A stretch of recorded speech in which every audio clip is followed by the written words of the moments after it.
Look at that. There we are. We are live. Hello, everybody.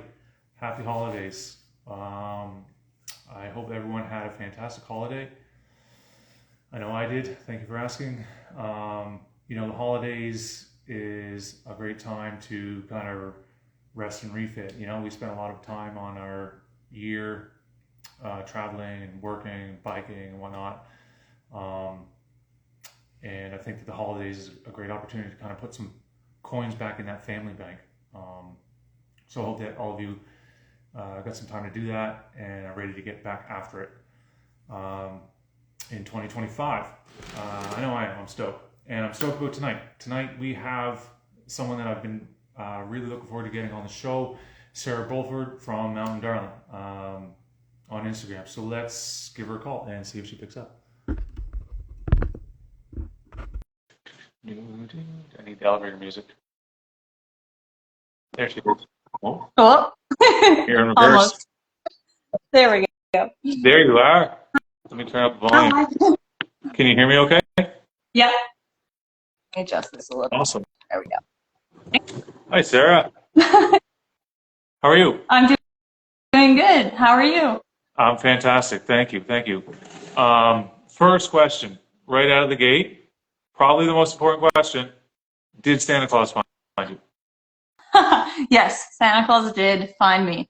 I'm kind of in like a more, not like rural, but I'm far out here a little bit. And, I was worried that he wouldn't be able to find me, but he did. It was a big year for Santa. I know my kids had him held up here for a while.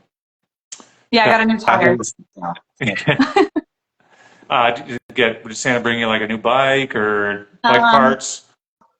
I got a new tire. Nice. And yeah, and then what else did I get? I bought myself a new Fitbit because I wanted some like GPS tracking when I was riding. So. Yeah, incredibly important. Yeah.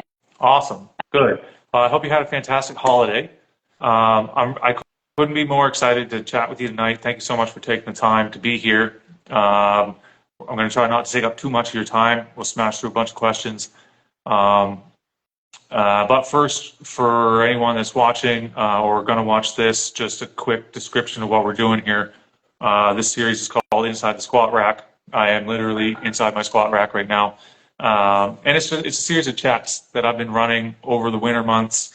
And it's all about fitness and riding and athletes from all around the dirt biking scene, right? And I think the two words that keep coming up the most are capturing perspective, right? I'm trying to talk with people all across that spectrum of riding. Last episode I had Tristan Hart on, which is, one end of the spectrum, all the way down to everybody that I can possibly get to come on this show. Because I think that everyone's journey through fitness and dirt biking is unique, and everyone has important information to tell.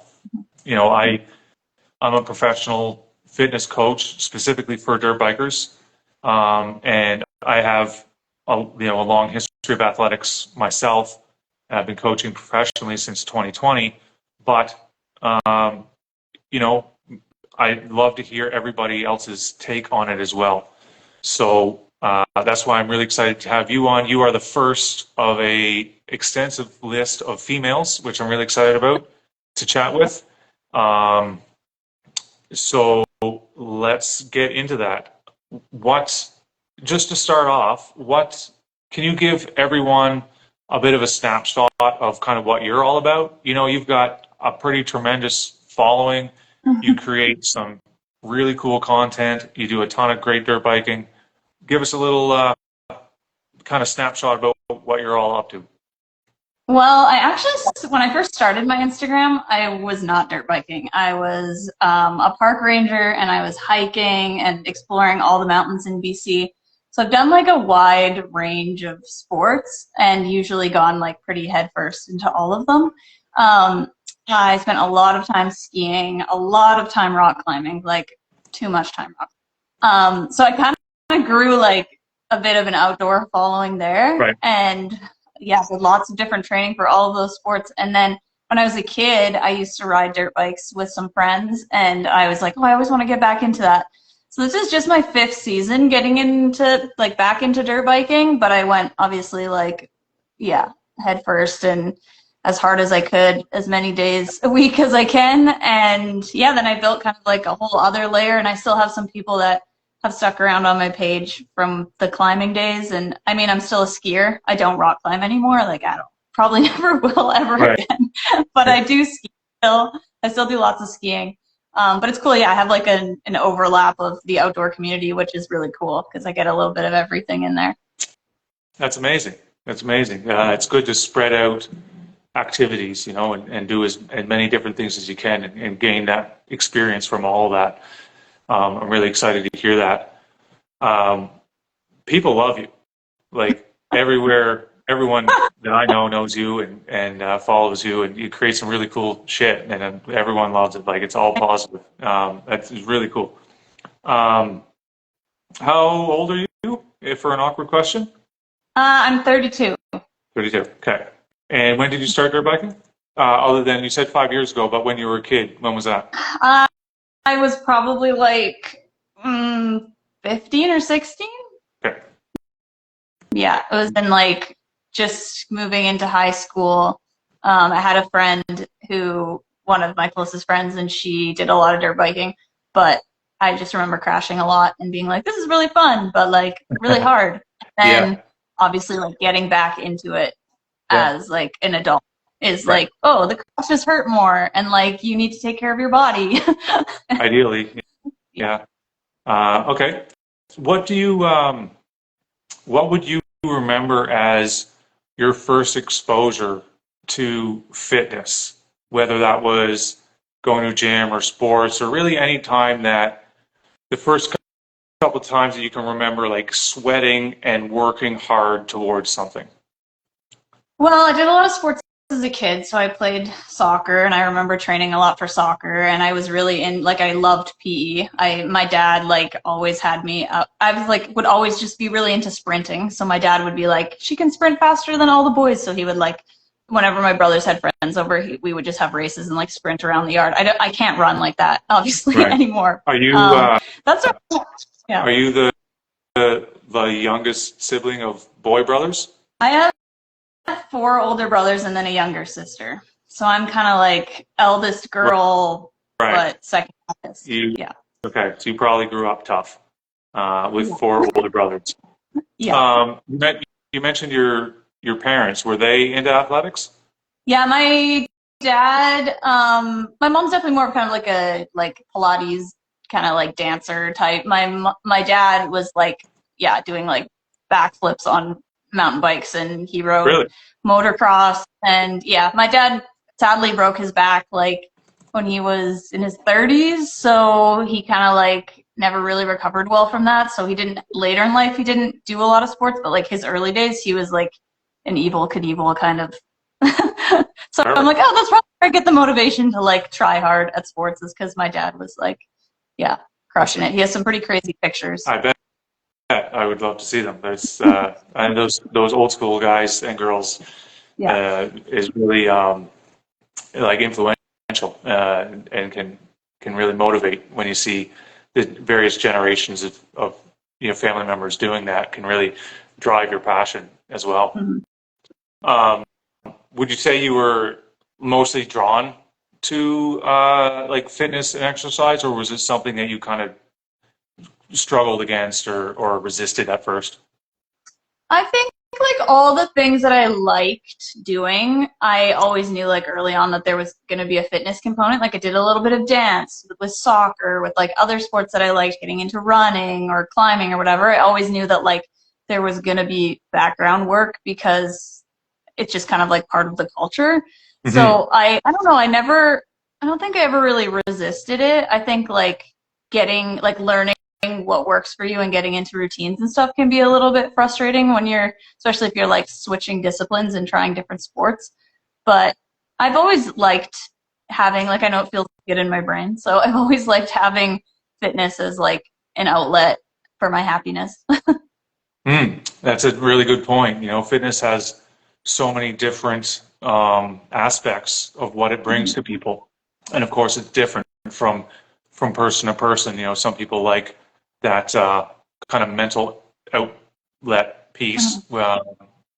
And when some people like just the sweatiness, and some people like the competitiveness of it, and it's so kind of multi-sided. It's one of the things I love about athletics in general.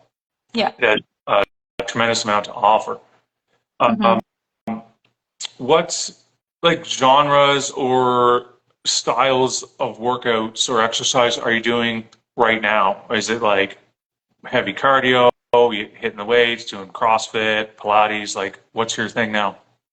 Actually, this year I'm doing a couple things. I got super into Pilates. I don't know. I thought that was like the easy workout. Like, I was like, this is just what like people do to have something to do. I didn't realize how physically like hard and how many different muscle groups you're working. And so I do like every 5 days a week, I do mat Pilates. Like every day I do Monday to Friday, I do mat Pilates.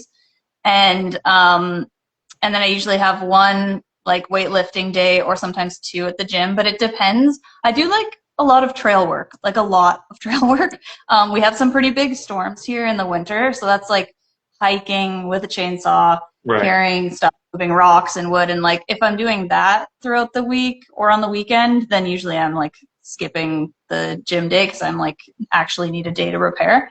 But I've never been so like, I just wanted to try. So I had knee surgery a year ago. I tore my meniscus, my ACL, and part of my MCL. And I obviously had to like do a whole like rebuild. So I was in the gym like every single day. I had to like build basically from scratch again, doing lots of like getting back into squats and even doing like body weight stuff because I had to build up all the weight again. And so I spent a lot of time in the gym. Like my whole life for a year was at the gym because I couldn't do anything else. I remember seeing that on your Instagram. So for this year, I wanted to try something different and just like explore working with some different muscle groups and trying, like Pilates is so new and like, I don't know, it's kind of like a craze right now, but I just wanted to be like, what is like the hype about? And I'm obviously not doing like reformer Pilates. I'm not using like the machine. I'm literally just doing mat work, which is just really hard. Yeah. It's like isolating specific areas and it's so hard. Like my heart rate is like through the roof when I'm doing it. So I'm just giving that a try this year as like something to like keep my flexibility up because I was feeling like after my knee surgery and after all the time in the gym, everything was like, I don't know. I felt like kind of just like tense and like I needed to open up more. So this is, my journey. You probably work with a physio through your knee rehab? Yeah, I have a physio that I've literally had for like 13 years. He's been through like all the sports with me. So, he built all my programs and then, I did all that. Is there any piece of that work with your physio that he gave you in that knee rehab that you felt was like more than averagely valuable? I mean, I think just like slowing them down, like slowing down a lot of exercises and not having everything be so like, I used to do a lot of HIIT workouts. Like I was very like, oh, I got to do everything and like get sweaty and make like the most of my workouts. And now like slowing down and like really feeling and like connecting with the muscle. I think that was the biggest difference because I'd never really done that. And then building the knee back up was like, you can't do this fast because you don't want to like cause any damage or anything. So you want to like really slow it down and like connect, being like, okay, I'm going to like make sure my alignment is correct. I'm going to make sure I'm like my glutes firing and like everything's working together for this like lift or whatever. Like getting back into deadlifting, that obviously took a long time because I wasn't allowed to lift weights forever. So yeah, getting back into that was so slow. So I was like, it's cool to like have that. I think the biggest difference where I'm at now to like how I used to train, especially when I was younger, is like I like having like a mind and body connection and being like intentional about my movement and thinking about like when I'm squatting and like I'm thinking about all the muscle groups and not just like doing the exercise. I'm like actually like visualizing the muscles working together to do that. And I've never done that before. And I feel like it's helping me like appreciate it more than I used to, where I'm like, I don't know. It's just like cool that there's so much going on behind the scenes and we can't see it. So, Yes. Yeah, that's a lot. To me, that sounds a lot like neurological pathway mhm.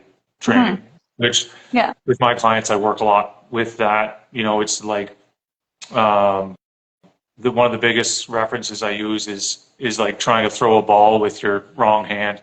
You know, people think, or I guess it's kind of naturally the brain goes to, I'm stronger one side than I am the other Yeah. when it comes to ball throwing. But in reality, like how many times have you thrown a ball with that hand? Like millions. Yeah. And it's more of an efficiency and patterning thing, which is Mhm. all neurological pathway. Yeah. Um, and doing those training pieces and connecting the mind to the muscles can provide, in my experience anyway, a tremendous amount of value Mhm. when it comes to performance. Mhm. So I'm stoked to hear you say that too. Cool. Um, my next question was, have you ever used fitness to rehab from an injury, which Yeah. we've already hit? Um, Sorry. no, that's perfect. Uh, so you're at like 5 days a week, Pilates, couple weight days if you can, and a bunch of Yeah. trail work. Um, you've kind of canned rock climbing. Are you doing any like specific cardio stuff? You on a bike or any running or any of that stuff? Yeah, I have a stationary bike. I do that a bit, but when the weather is like good out, then I mean, or like somewhat good, not completely like torrential rain, then I do like running. I really like trail running. But I do feel like that's the hardest on my knee. Like even though my knee is better and like I feel like it's like 100% strength, I just still like I don't know. There's little like tweaky things where I'm like, ugh, maybe I just like got to work on my I don't know positioning or something. But Right. I love running. Like I've always loved running, so I try to do that. I just don't go for like I go like maybe like 8Ks would be the max. I wouldn't go like try to run like Right. 20K.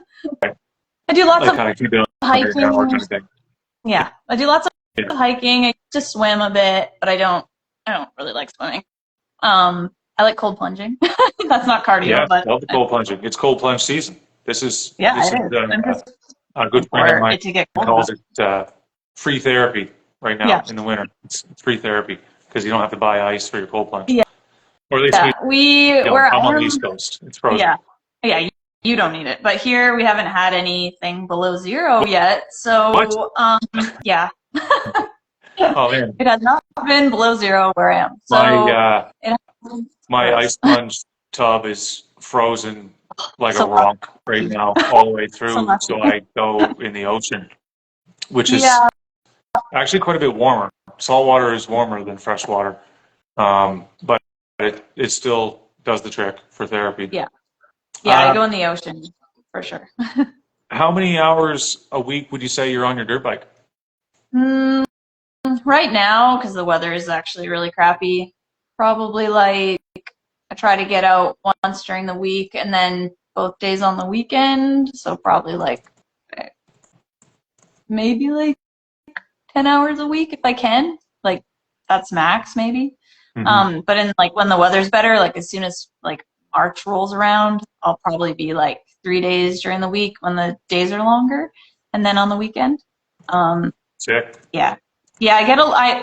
I'm very very fortunate that I live like 2 minutes from where the like major riding area is where I am, so I can like get home from work and just like put the bike in and then be gone. And then I have a really great Mountain Lab light, and I just will be out until it's dark, and it's great.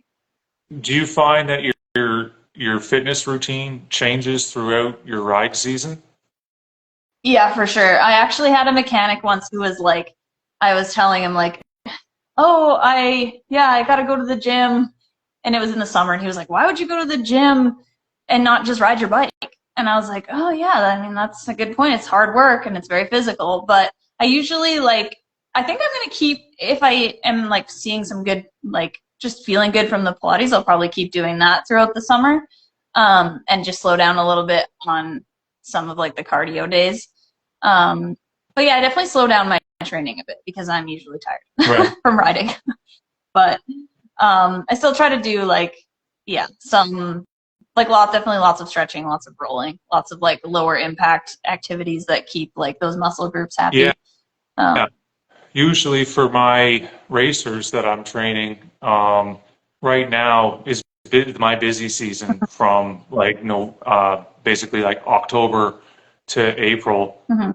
A lot of people are, if they're not completely off the bike, they're definitely reduced in the amount of they're riding, and that's a really important time for gains in my Yeah. perspective Yeah. with the clients. But as soon as race season starts, or just generally ride season, Hmm. typically the program gets changed to almost similar to what you're saying. We bring Hmm. down the volume in the weight stuff. We increase the mobility piece. Hmm. Um, you know, a lot of the people are racing racing like once every second weekend or once a month.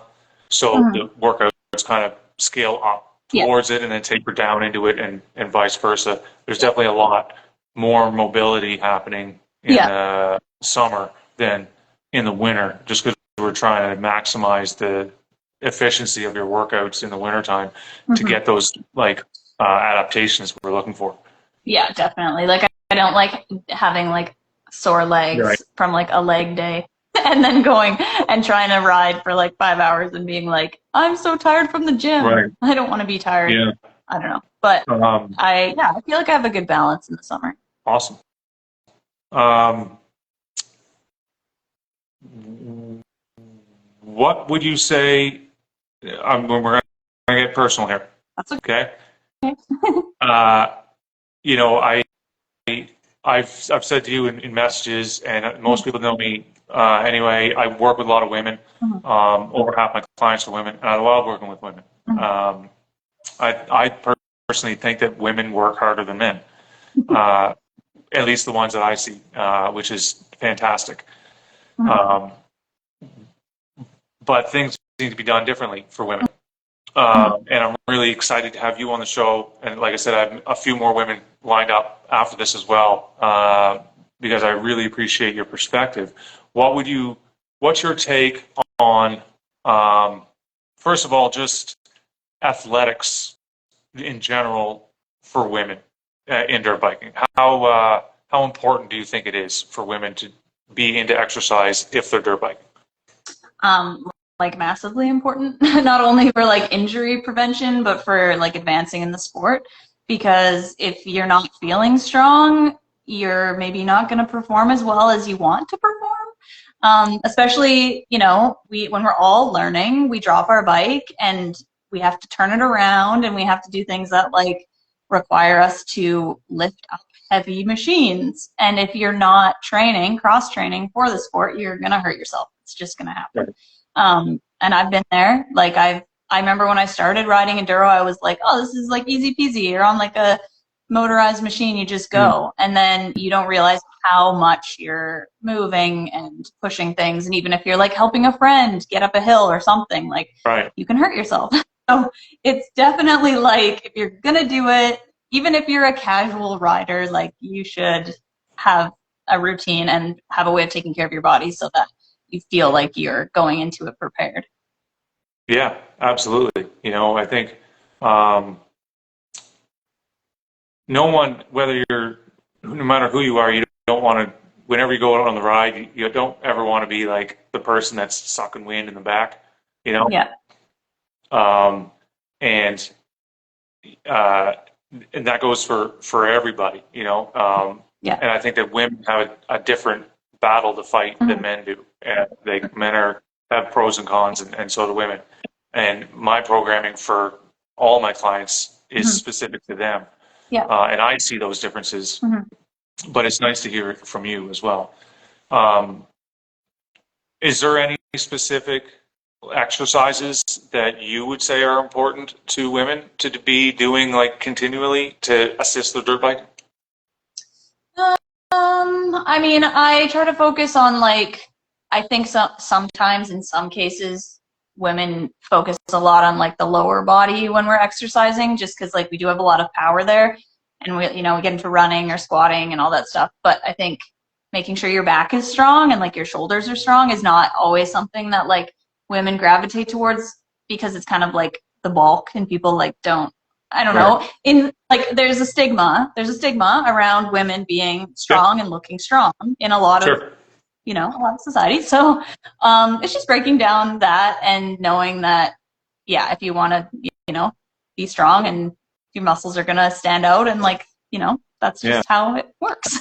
You kind of want that. But yeah, focusing on like maybe some muscle groups that typically you wouldn't think of working Right. on. Yeah. Strong is the new skinny. Yeah. Yeah. Be Everyone whatever knows you that. need to be for like whatever makes you happy. Right. But I'm just saying like, it's important to not worry about what you're, how wide. I've had people before be like, your shoulders are so wide. And I'm like, yeah, I love that. Like, I love that Yeah. I have big shoulders because like I can do a pull up and Right. I love that.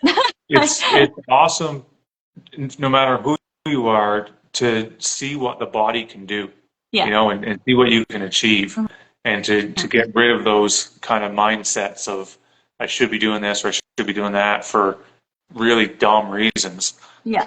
and just focusing on performance and being a badass and Yeah. and going there and being a badass on the trail, Yeah. and that really matters. It's interesting that you said um, the connection of uh, women kind of gravitate to lower body stuff, and because I have a view on that Mm-hmm. that matches that actually, because every client that I get and anyone that I work with, um, when I run someone through a series of assessments, Mm-hmm. everyone kind of gets the same set of assessments. And if I look at the data that I have over the years of doing it with men and women, it really proves what you said. And that's if women have any exposure to the gym or fitness at all, by the time they get to me, Yeah. typically, and these are some broad strokes, admittedly, Mm-hmm. but Yeah. typically women have developed like glutes and legs because that's just kind of what they gravitate to, and it shows in the assessment phase. Mm-hmm. And their upper body is where we could spend some more time doing work. And when I run that same assessment with men, it's the complete opposite. Men, Yeah. if they have any exposure to the gym whatsoever, by the time Yeah. they get to me, typically know how to do bicep curls and bench press, and they have a really strong upper body and terrible glute activation and legs. Yeah. So everybody's plan gets customized to the results of assessments, and that's a rolling set of assessments. Everyone gets reassessed regularly to see where you are well developed and where you need more development. But typically, that's what shows up. Yeah, and because of my climbing background, it's kind of funny, like going from climbing into enduro, like it's very like full body focused training for climbing. Like I would do like hangs with weight, like hanging off of a hangboard, which is all like finger strength and shoulders and back and that whole world is very focused, even as like females, is very focused on the upper body. But I think if I didn't have that background coming from like soccer or whatever before that, like, or even like a little bit of, like running, whatever, I would have never thought about working like my shoulders or my biceps. Like women working out their biceps, like now finally this is like a thing. This is like more common, but it definitely when I was younger, like I wasn't in high school in the gym, like working learning how to do a pull up. Right.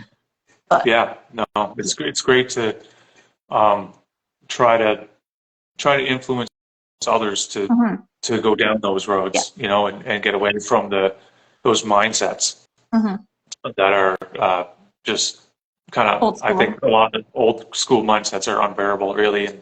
And looking at it from a total performance perspective it just gets you so much farther. And I mean, like longevity, even if you're not in a sport, it's like, it's just longevity. Like you're going to feel better when you're older. Like, yes, that's exactly. Bone density, which speaks to injury prevention. Strength training is one of the most heavily linked benefits of weight training. We lose, I have to look back through my notes, but it's somewhere in the ballpark of when women approach menopause and perimenopause, women are losing like a third of their bone density as they age. And strength training is one of the most important things to maintain that bone density as you get older or age. Yeah.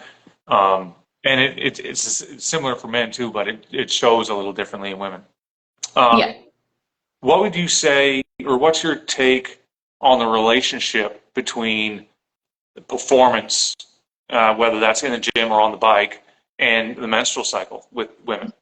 Yeah, I mean, I don't think that I mean, I think a lot of people do, but I don't know if people realize how much like that your cycle and your hormones affect your performance. Like, I feel dead for 2 weeks before my period, and like I know my performance goes way, way down, and I feel like I'll have a day on the bike. If I'm not, I track my cycle, so I know exactly how it's working, and I keep notes and everything. So if I haven't like looked at that for a little bit, and I'm on the bike, and I'm like, wow, I just feel like I feel so weak and like off. I'm like, you know what? It's probably like I'm about to start my cycle. So yeah, I really I didn't care about it when I was younger. I would just like push through and be like, this is whatever. It's all gonna work out and be fine. And now I'm like, no, I'm gonna like tweak things so that I'm still getting like benefits when I feel, you know, crappy, and not push myself so hard, because I'm really not gonna get the results that I want when my body's like going through this huge thing. Right. Yeah. So yeah. From now, admittedly, I don't know everything, right? But I do spend a tremendous amount of time and have in my career as a coach, because a lot of my clients are women, researching and studying and reading like scientific documents and studies from universities on menstrual cycles when it comes to performance, up to including I think probably some of the best data that comes out is from like collegiate sports and Olympians. And I know that there's certain sections of your cycle where you're going to be able to develop more power. And there's sections of your cycle where you're not going to be feeling very well, and there's some symptoms around that. So in my programming for women, we save kind of the heavy lifting stuff for those moments when you can develop, when I know that you can develop the most power you're going to be able to. And in those sections when you're not going to be feeling the best and those symptoms will be showing, there's a lot of like nutrient supplementation that can be done to assist with that. And the program shifts to, similar to what you're saying, more like maybe we're going to hit a little bit more mobility, maybe we're going to hit more cardio. I know what we're not going to do during certain periods of time, and try to like manipulate that for optimal performance. And basically, in the long run, like if we're looking at like 6 months or a year-long program from me with one of my clients, we're trying to kind of even out that line of performance. And it would just be silly, I think, to try to fight that and throw a program at a menstrual cycle that has there's ways that you can capitalize on it. For sure. I think like kind of not use it to your advantage, but make it the best that it can be. Do you do any like nutrient supplementation or any of that stuff around certain times of your cycle? You know what? You could probably teach me about that, because I really don't. I don't know. I take my same like vitamin C, vitamin D. I have my like vegan protein, but I don't think I do anything different around that time. I most certainly have some literature that I can send you for you to read. That'd be awesome. In my experience, I've definitely seen better results out of not just modifying the program, but modifying some nutrients as well. Of course, it's not perfect, and every cycle is a little bit different, as I'm sure you know. You know, and I can't experience it myself, but I work with a fair amount of women, and being able to have these open open conversations about that, versus like there can be some timidness around it sometimes, especially when I take on a new female client and I'm immediately like, tell me about your cycle, you know. Yeah. But if we're talking performance, it has to play a role. Yeah, no, I think that's great. Also, like, way to educate yourself and care about the, you know, women's issues, because that's important. And I think It's super important. You know, it's I would have loved. if we're trying to, no matter who you are, if we're trying to be optimal and like be get the most that we can, there's so much at play, right? Like not just menstrual cycles in women, but in everybody. We're, you know, stress, sleep, lives, kids, jobs, nutrition, hydration, all of those things play a role when we're trying to get the most result. I'm an efficiency guy. I like whether you've got 5 minutes or 90 minutes to go to the gym, I want it to be the most valuable minutes that you can possibly have. And that doesn't mean that like there's no such thing as a perfect program, right? It has to kind of fit with your life as well. There's what's perfect on paper, but then there's the reality of life. So menstrual cycles play a role in that, the same as sleep and all that other stuff. So anyone that is trying to get to a higher level or be the best that they can be should take it into consideration. And I think everyone should just be more aware of the potential and the possibilities that can come from kind of capitalizing on menstrual cycles. Totally, yeah, no, I mean, it makes perfect sense. And I'd love to know more about the supplements and stuff. That would be cool. Yep, I'll send you some stuff for sure. And anyone that's watching this, also reach out to me and I'll send you everything I have. And I'm always open for talks and chats and text messages and all that. I mean, it's kind of crazy. Like, we don't, like, for me, when I grew up, I didn't learn a lot about my cycle. So I have just been learning, like, as an adult, like, oh, there's all these different phases and like times where you should rest and times where you should push yourself. Like, that wasn't ever taught to me in school or like growing up. So I didn't know that that was a thing. So like, there's so much to learn about it. And even like, we still are learning, obviously, through like science and everything. But what would you say to any females out there about kind of managing, not managing, maybe not the right word, but capitalizing on your menstrual cycle when it comes to exercise and dirt biking? Like, what can you do to kind of set yourself up for success?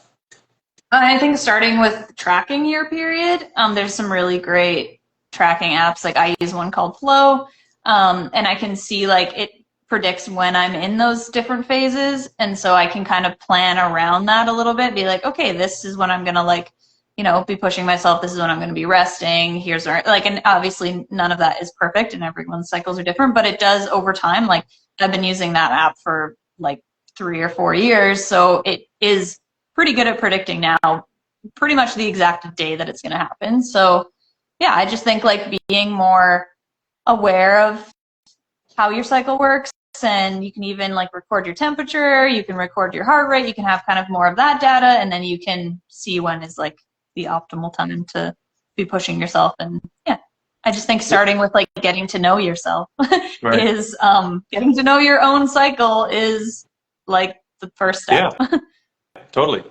What would you do if like if you had a big event coming up or a race or I don't know, any kind of thing that you really wanted to do that was important to you, and